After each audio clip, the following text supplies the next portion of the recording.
En el mundo de las neoplasias pulmonares, ¿qué tenemos que tener en cuenta? En primer lugar, las neoplasias pulmonares. eh, Hay que llevarnos algunas cosas. Lo tenemos en Villacar, tenemos un Villacar de neoplasias pulmonares. Está súper hermoso como para que puedas aprovechar en resolverlas. Pero es importante tener en cuenta algunos parámetros que nos puedan servir. Vamos a ver las preguntas. Paciente que en la radiografía de tórax presenta tumoración a nivel de la língula. Acuérdate, la língula, pulmón izquierdo. La língula es toda la parte del lóbulo superior, prácticamente está incluida la língula. La língula sería como el lóbulo medio del pulmón izquierdo, está incluido en el lóbulo superior, ¿no? Tenemos el lóbulo superior más la língula, que sería su lóbulo medio, pero como ustedes saben, todo está incluido en un solo bloque, que sería el lóbulo superior, ¿no? ¿En qué lóbulo se encuentra? En el superior izquierdo, ¿no? Tema anatómico. El tumor benigno más común del pulmón es el amartoma. El amartoma es un tumor benigno que es un tumor que vas a encontrar cualquier cosa, ¿no? Vas a encontrar grasa, vas a encontrar calcio, todo está metido acá, ¿sí? También en la imagen radiográfica le llaman las imágenes en palomita de maíz, ¿no? Típicos,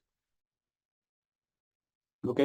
El amartoma es periférico, no te olvides, es periférico y muchas veces en realidad solamente se le hace seguimiento imagenológico, ¿no? Se le hace seguimiento imagenológico, porque en realidad no te molesta, ¿no? A menos que tenga un patrón endobronquial que esté molestando al paciente y bueno, se tenga que seguir, ¿no? Pero básicamente, normalmente se hace un patrón, tiende a debutar en pacientes jóvenes, entonces, y luego crece, ¿no? Pero normalmente no, es algo muy inespecífico. Muy bien. Acá nos hablan de paciente que consulta por pérdida de peso, tos con expectoración hemoptóica y cefalea. Acá, cefalea, o sea, hay metástasis. Tos con expectoración hemoptóica y cefalea, sospecha, sobre todo cuando la pregunta te dice pérdida de peso, porque te está hablando de un patrón consultivo. La pérdida de peso con tos puede ser tuberculosis, ¿no? Y el que te pongan cefalea global persistente te hablan de una metástasis. Cuando ustedes piensen en preguntas de examen, sospechen en metástasis, sospecha de metástasis, tienen que pensar en el 25% de los tumores, que son las células microcíticas o células en avena. Las células microcíticas o células en avenas son células que generalmente van a estar ubicadas a nivel central. Al estar central, van a ver que esto predomina la tos y la hemoptisis porque tienen comunicación con los bronquios. Entonces, esto es un dato como muy importante, ¿no? Y lo otro es que las células pequeñas, yo le digo así, pequeñas, por la P, debutan mucho con paraneoplásicos. Esto ténganlo en cuenta. Dentro de los paraneoclásicos, aquí tenemos al síndrome de Cushing, al Lamberito, síndrome de Lamberito, ¿no? Puede haber un SIHAT como debut. Son las de P de peor pronóstico. Peor pronóstico. También para que lo tengan en cuenta. Yo le pongo células en avena para que te acuerdes de qué, de la avena. ¿De quién? De la vena cava. Sí, síndrome de vena cava superior a facial. Síndrome de vena cava superior. Hacen plétora facial. Se hinchan toda la cara, se hinchan del miembro superior, los brazos, todo. Entonces las células pequeñas son las de peor pronóstico. Incluso las guías se dividen en tratamiento de las células no pequeñas y las células pequeñas, como para que tengas en cuenta la principal importancia de esto, ¿no? Entonces, dato fundamental a tener en consideración. Por lo tanto, para que recuerden, sin antecedentes, mira, sigamos leyendo. Sin antecedentes, examen adelgazado, pálido, polipnoico, pulmones. Radiografía, masa para iliar derecha, está central. Tomografía, imágenes compatibles con metástasis. ¿Cuál es el tipo de cáncer más frecuente? Microcítico. Se han dado cuenta, el patrón es clásico, ¿ok? En relación a la cuantificación del riesgo de cáncer con nódulos pulmonares, te hablan de nódulos pulmonares. Encontramos diámetros de 1,5 a 2. Los bordes de nódulos son festoneados. Edad de 45 a 60 años. ¿Cuál es el fumador actual? Dice.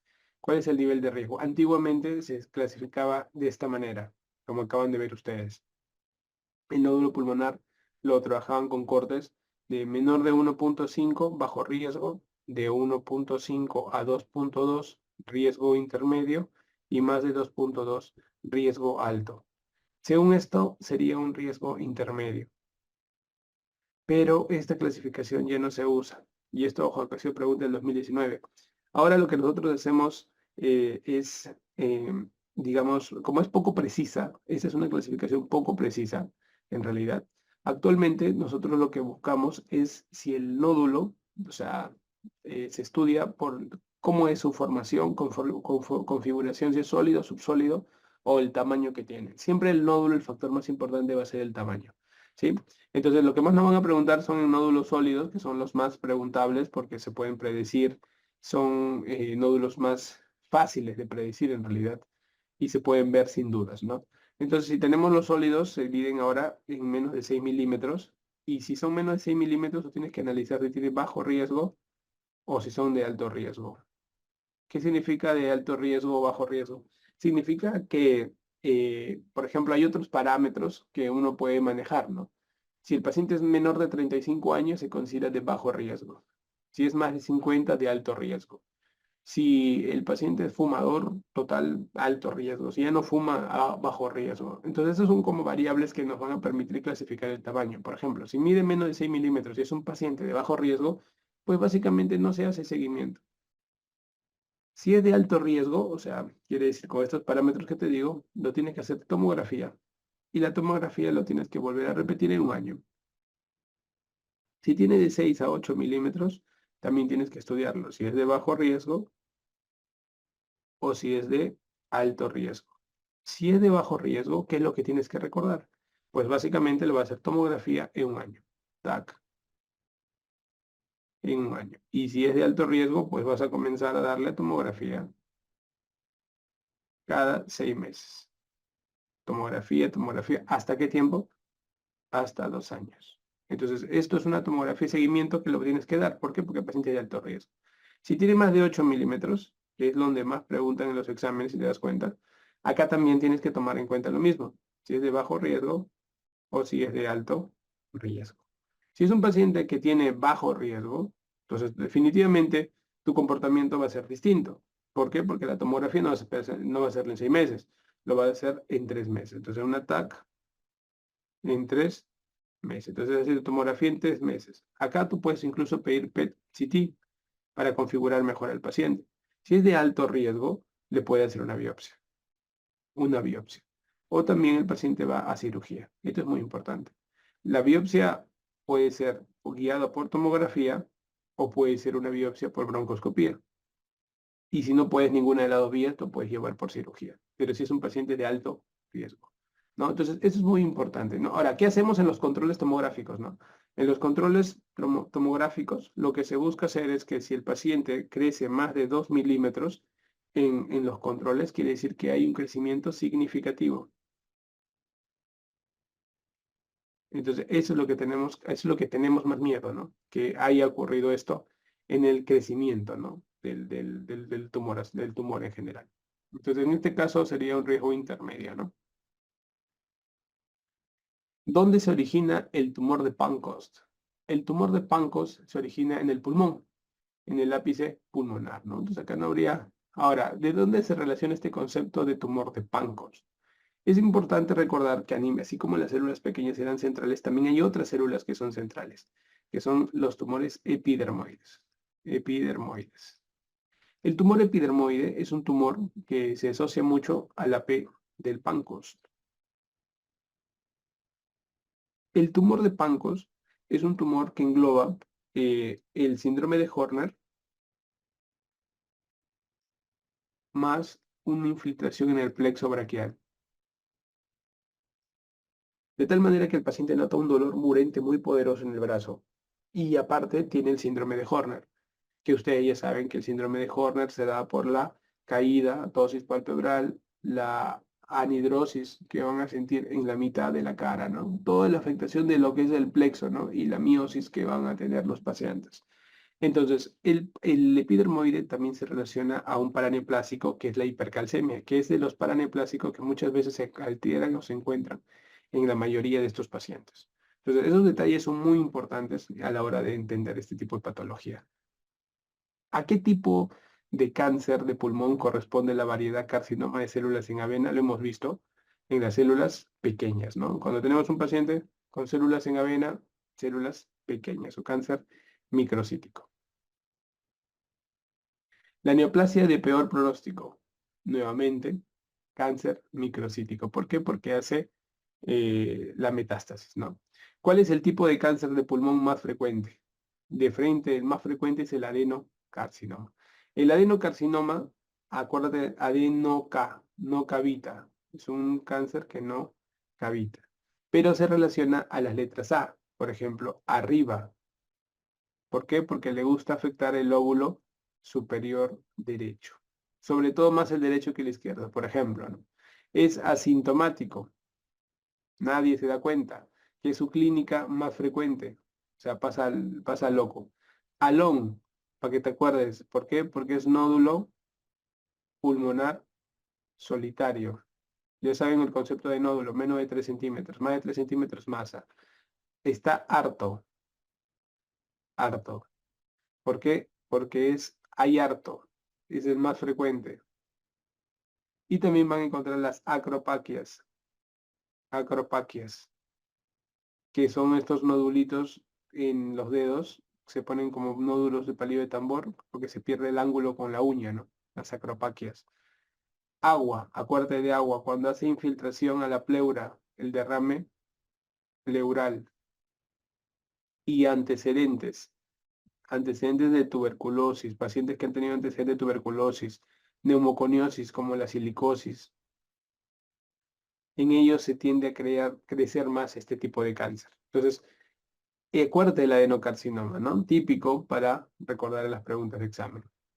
Varón de 62 años con antecedente de tabaquismo y baja de peso. Presenta en la radiografía nódulo pulmonar de 2.5 bordes irregulares en el ápice pulmonar derecho. 2.5. ¿Cuál es el diagnóstico más probable? Si te ponen un nódulo 2.5 con bordes irregulares, esta palabra bordes irregulares, siempre piensa en cáncer. El borde irregular significa cáncer, hasta demostrar lo contrario.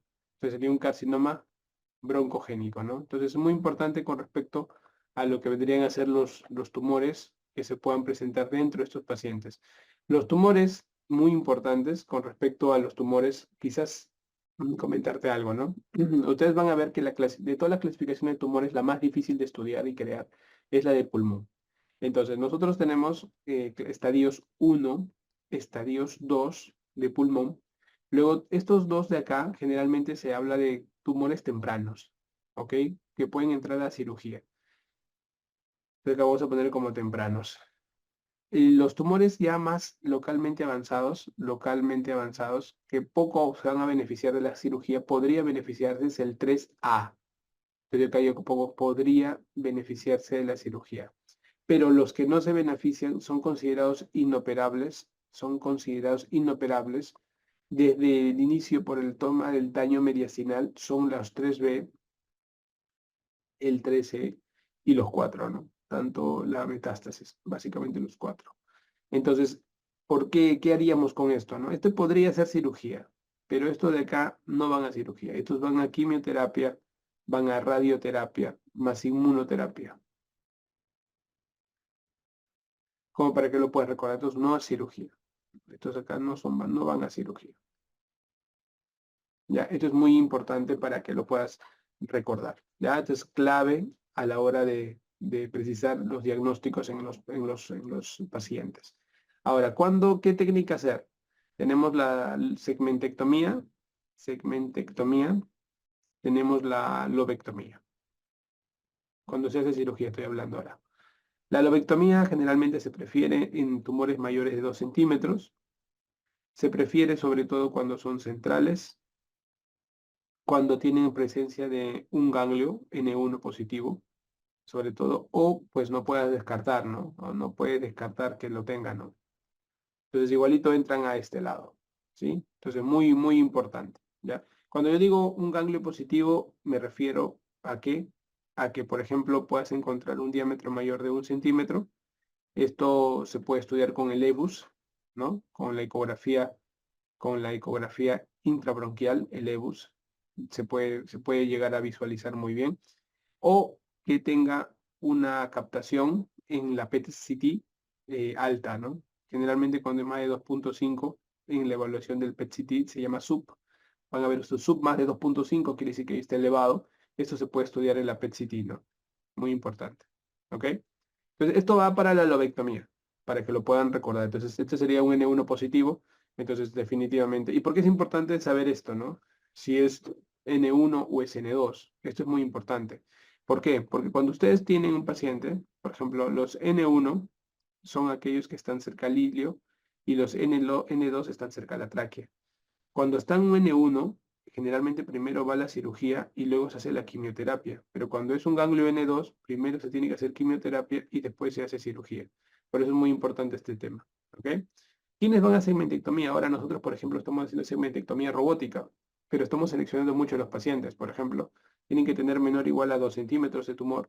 Generalmente los tumores deben ser un poco más periféricos y deben estar en un estadio 1A. Lo ideal es un 1A, ¿no? 1A. Y lo ideal también es buscar que un margen del tumor quirúrgico mayor o igual a 2 centímetros. Entonces, cuando vemos esto, va bien, ¿no? Ustedes pueden quedarse en general como que menos de 2 centímetros, menor o igual a 2 segmentectomía, más de 2 lobectomía, ¿no? Pero también buscamos otras características que se puedan permitirse este manejo, ¿no? Entonces, es todo en general para que vean cómo tratamos a los cánceres de pulmón, que son bien yucas tratarlos en verdad, pero para que tengan ustedes un acercamiento, ¿ok? La segmentectomía, definitivamente, va a haber dos tipos, anatómica o no anatómica. Anatómica es que disecamos todo bonito con arteria, vena, bronquio, y la no anatómica es que cortamos en una cuña pulmonar. En el caso de la segmentectomía, recuerden ustedes que se utiliza mucho, o sea, se pelea hoy día mucho para todos los casos. Antiguamente solamente era para casos límites donde buscábamos preservar pulmón, pero ahora lo puedes hacer en todos en realidad. Y la lobectomía sí es la que tiene menos recurrencia de tumoración, ¿no? O sea, quieras o no, se ha visto menos recurrencia de tumoración en la lobectomía, ¿no? Y en el caso de la segmentectomía, se utiliza sobre todo para pacientes que tienen o sea, en realidad, para pacientes que tienen más daño pulmonar y como mayores, y como que tú no te puedes dar el lujo de quitar todo el lóbulo, ¿no? Entonces, la idea de la segmentectomía se está tomando sobre todo para poder preservar la mayor cantidad. Pero el problema de ella es que puede tener una mayor recurrencia definitivamente que lo normal, ¿no? Entonces, esto es muy importante, el aumento de la recurrencia que se pueda presentar del tumor cuando tienes una segmentectomía. ¿Cuál es el síndrome paraneoplásico de mayor importancia clínica que se presenta en el cáncer de pulmón? La hiperprolactinemia, la hipergastrinemia, hipercalcemia, hipercalcitonemia, incremento del estimulador de tiroides, factor estimulador de tiroides. Ya, la hipercalcemia definitivamente, ¿no? Lo habíamos mencionado al inicio, entonces tenerlo en cuenta para los diferentes patrones. El único tumor que no te he mencionado en este repaso es el tumor de células grandes, el anaplásico de células grandes, que también es periférico, y se asocia mucho a la ginecomastia como otro patrón también para neoplásico que ustedes puedan tener, ¿no? Y estos de acá también tienden a cavitar. Estos son tumores que tienden a cavitar. Entonces, esto te lo recuerdas para las preguntas de examen, para tener los patrones claros y a la hora de enfrentarnos, pues lo puedas resolver con bastante éxito. ¿Ok?